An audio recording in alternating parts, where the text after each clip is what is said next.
আস্তে আস্তে খুলে। আস্তে আস্তে কবিরাজ কি করেছিল এখানে? মানে বাইধা দিছিল কোনো কিছুতে, চটি টটি বাধাবাধি কিছু করে নাই। পরে ওষুধ দেওয়ার কতদিন পরে এমন হয়েছে? পরে কবিরাজের কাছে যান নাই? কবিরাজের বাড়ি কোথায়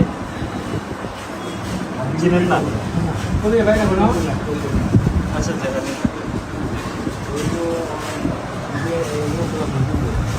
হাত মুট করতে পারেন মা?